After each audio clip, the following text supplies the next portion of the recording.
আসসালামু আলাইকুম। প্রচণ্ড গরম। আজকে আমরা গরুর ঘরের উপরে যে আমাদের ঝর্ণা ছিল সেটা নষ্ট ছিল অনেক দিন ধরে, যার জন্য আমরা এটা সারার জন্য আজকে আমরা এই কাজ করার জন্য আসছি। বর্তমানে আপনারা সবাই জানেন নাটোর অঞ্চলে লিচুর মৌসুম চলতেছে, তো আসার পর আমরা পাইপগুলো খুলে নিচ্ছিলাম যে কিভাবে এটা ঠিক করা যায়। পাইপ খুলে দিয়ে নতুন পাইপ দিতে হবে এবং ঝর্ণাগুলো আবার নতুন করে রিপেয়ারিং করা লাগবে। সেই ক্ষেত্রে আমরা নতুন করে পাইপ রেঞ্জ দিয়ে এগুলো পাইপগুলো খোলার চেষ্টা করছিলাম।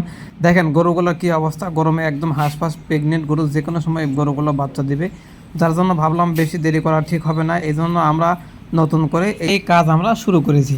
আপনারা সবাই জানেন যে এই গরুর ঘরের বা মুরগির ঘরের জন্য ঝর্ণা দুই ধরনের হয়ে থাকে। একটা ঘরের ভিতরের জন্য যেটা চালের নিচে ব্যবহার করা হয়, আর একটা চালের উপরের জন্য। আমাদের দুই রকম সিস্টেমে করা ছিল, কিন্তু আমরা নিচেরটা এখন আপাতত বন্ধ রাখছি।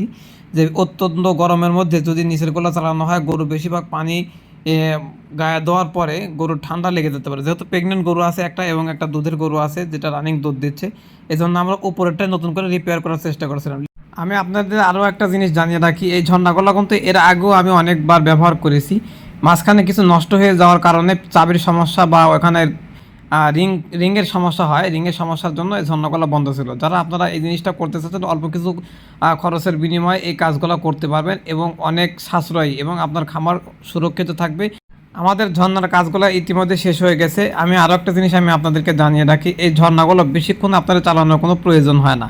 5 থেকে 10 মিনিট বা 15 মিনিট চালানোর পরে আবার যদি আধা ঘন্টা 1 ঘন্টা বিরতি দিয়ে থাকেন, আবার টিন বা আপনার চাল বা শেড হিট হতে হতে আবার আধা ঘন্টা পরে আবার 5 থেকে 7 মিনিট ব্যবহার করলে পরেই এই ঘরগুলো অনেকটা ঠান্ডা থাকে, যেটা আমি এর আগে এই ফল পেয়েছি। দেখেন আমি ঝর্ণাগুলো চালু করেছি মোটর দেওয়ার পরে, এটা রানিং মোটরে চলতেছে।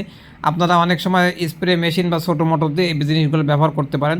আমি কেমন ধরনের এটা স্পিড হচ্ছে এটা আমি আপনাকে সঠিকভাবে দেখাতে পারতেছি না, তারপর যতটুকু দেখছি দেখেন অনেক স্পিডে বের হচ্ছে। আমাদের এখানে 3টা ঝর্ণা বা 3টা চাবি সিস্টেম ইয়ে করা আছে, আপনার ঘর বিশেষে এগুলো করতে পারবেন। যাই হোক, আজকের ভিডিও এই পর্যন্তই।